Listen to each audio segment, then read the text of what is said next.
सुना गोरिया आजमगढ़ में कि जब तू कमर हिलैबू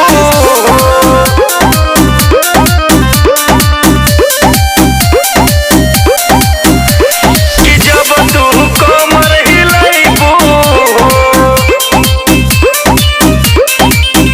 हाई पतली कमरिया हिलावा समियाना में गर्दा मचावा समियाना में गर्दा मचावा हाई पतली कमरिया हिलावा समियाना में गर्दा मचावा 2000 के नोटिया पैबू हो सुना गोरिया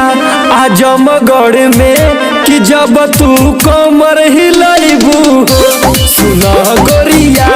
आजमगढ़ में कि जब तू कमर हिलैबू हो सुना गोरिया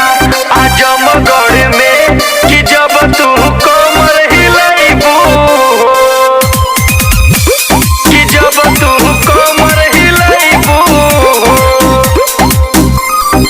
नाचे में यही से देखावा नचोना नहीं तो कौनो डोला दीबेना नहीं तो कौनो डोला दीबेना नाचे में यही से देखावा नचोना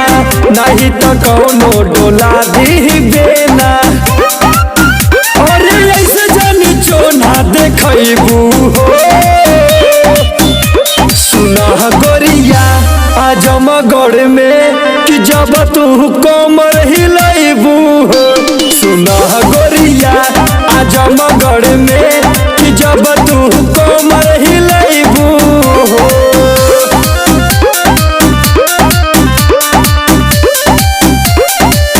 कि जब तू कमर हिलैबू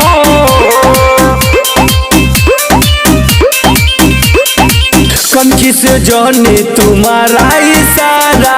नहीं तो बूढ़ो आ जाई दोबारा कनखी से जाने तुम्हारा इशारा नहीं तो बूढ़ो आ जाई दोबारा गोलू राजा से न बचब पैबू हो सुना गोरिया आजमगढ़ में कि जब तू कमर हिलैबू हो सुना गोरिया आजमगढ़ में